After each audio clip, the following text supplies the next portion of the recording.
সমস্ত মুসলিম সম্প্রদায়ের মানুষজনকে আমার আবেদন যে রাজ্য সরকার 1950 সালের একটা নির্দেশ বা অর্ডারের কপি গত কয়েকদিনে বিভিন্ন থানার অফিসাররা বা জেলা শাসক বা জেলার পুলিশ সুপাররা বিভিন্ন জায়গায় সেটাকে বোঝাচ্ছেন বা বলছেন বা তাদের আবেদন রয়েছে যে এটাকে মান্যতা দেওয়া। কিন্তু আমরা মনে করি যে 1950 সালের যেটা অর্ডার বা আইন, সেই আইনে কোথাও কুরবানি করা যাবে না এটা বলা নেই।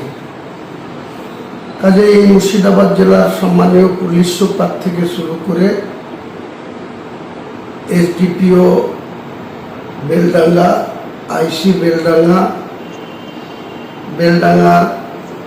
সম্মানীয় বিজেপির এমএলএ ভরত কুমার ঝাওয়া এবং আমি নওদার এমএলএ হিসাবে আমরা প্রশাসনের সঙ্গে একটা মিটিং গত দুদিন আগে করেছি।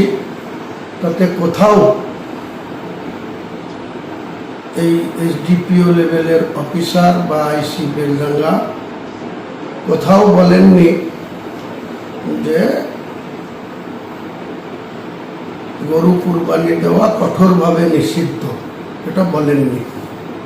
আমরা সেখানে সম্মানীয় ভরত কুমার ঝাওয়ার এবং এসডিপিও বেলডাঙ্গা, আইসি বেলডাঙ্গা এবং আরও থানার আধিকারিকদের নিয়ে এবং বেলডাঙ্গার মুসলিম সমাজের বিভিন্ন সমাজের লোকজন, যারা সমাজের সেক্রেটারি, প্রেসিডেন্ট, ইমাম, তাদের নিয়ে মিটিং করে সুস্থভাবে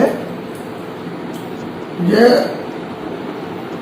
কোনো পাবলিক প্লেসে কুরবানি না করে যাতে মুসলিম গ্রামগুলা তাদের ঢাকা ঢোকা ঘোরা জায়গায় কুরবানি করে এবং কুরবানির চামড়া অবশ্যই বিক্রি না করে যাতে মাটিতে পুঁতে দেয় তাদের নিজের এলাকায়, এবং বিকেল 4টের মধ্যে কুরবানির মাংস নিজেদের মধ্যে বিতরণ করে নিজেরাই সুস্থভাবে সেটাকে ভক্ষণ করবে। কোনো মুসলিম গ্রামের মানুষকে আমি আবেদন করছি যে আপনারা এবারে মাংসটা আপনাদের দূর দূরান্ত গ্রামে যেসব আত্মীয় স্বজন আছে তাদের কাছে পাঠাবেন না, কারণ তারা সেই গ্রামেও কুরবানি হবে, তারা নিশ্চয়ই সেখান থেকে তারা মাংস পাবে বা তারা সেখানে এই কুরবানি ঈদুল আজহা পালন করবে। এর মধ্যে একটা বিশেষ বাহাদুরি বা বিশেষ তৎপরতা দেখা যাচ্ছে শক্তিপুর থানার ওসি অতনু দাসের। তিনি মুসলিম সমাজের ইমামদেরকে আজকে সন্ধ্যার আগে শক্তিপুর থানায় ডেকে শক্তিপুর, কাঁধখালি, সোমপাড়াটুয়ের বিভিন্ন গ্রামে সিভিক ভলেন্টিয়ারদের পাঠিয়ে তিনি যে চমকাচ্ছেন, ধমকাচ্ছেন, আপনারা মুসলিম সমাজের মানুষ এইসব সিভিক ভলেন্টিয়ারের কথায় কোনো বিভ্রান্তি হবেন না। আর যেটা শক্তিপুরের ওসি বলছেন যে কুরবানি করলেই গ্রেপ্তার করা হবে, ওসিকে গ্রেপ্তার করতে দেন, তারপরে ওসি কি করে তাকে গ্রেপ্তার করে থানায় নিয়ে গিয়ে আটকায়, আর থানা থেকে কাকে গ্রেপ্তার করে শুধুমাত্র কুরবানির বিষয়ে কাউকে গ্রেপ্তার করে কি করে বহরমপুর কোর্টে পাঠায়, সেটা আমি হুমায়ুন কবির গ্রেপ্তার হওয়ার সঙ্গে সঙ্গে সমস্ত কাজ ফেলে এলাকার সমস্ত মুসলমানদের নিয়ে শক্তিপুর থানা অবস্থান করব, ঘিরে রাখব, তার ঊর্ধ্বতন অফিসাররা আসবে, তারপরে তার সুরাহা হবে, তারপরে তাকে ছাড়া হবে। এটা পরিষ্কার শক্তিপুর থানার ওসি তার যে ঔদ্ধত্য আচরণ বা যে প্রত্যেকটা সমাজের ইমামদের ডেকে যে হুমকি দিচ্ছেন, আপনার যদি এতই রাজ্য সরকারের, হোম ডিপার্টমেন্টের বা চিফ সেক্রেটারির অর্ডার মান্যতা দেওয়ার অত ইচ্ছা থাকে, তাহলে আপনি যে লিফলেট বিলি করছেন সেই লিফলেটে আপনি নিজে ওসি শক্তিপুরে সিল মেরে সই করে ডেট দিয়ে আপনি নির্দেশ পাঠান। তারপরে আপনার সঙ্গে আমরা কপারেশন করব।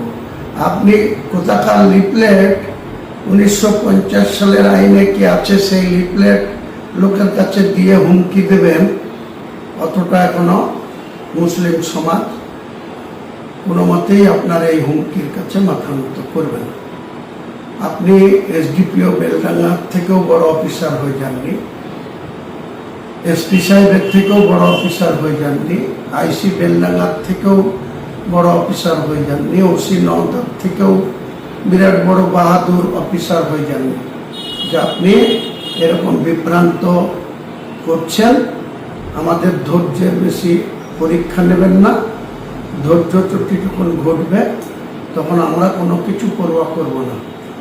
আপনার কত ক্ষমতা সেটা শেষ দেখে তারপরে ছাড়ব। সবাইকে আমার সালাম আদাব জানিয়ে, কোনো মুসলিম ভাই, কোনো সিভিক ভলেন্টিয়ার যদি আপনাদের কাছে মৌখিক কোনো নির্দেশ নিয়ে যায়, সেই সিভিক ভলেন্টিয়ারকে বসিয়ে রেখে আমাকে খবর দেবেন। দেখব সিভিক ভলেন্টিয়াররা কী করে এই রাজ্য সরকারের এই নির্দেশ নিয়ে এত মানুষকে ভীতি সন্তুষ্ট করা বা তাদের ইচ্ছা মতো এইসব কথা বলা, একটি একটা কোথা থেকে পেয়েছে আমি হুমায়ুন কবির তাদের সাথে মোকাবেলা করি। সবাই ভালো থাকুন।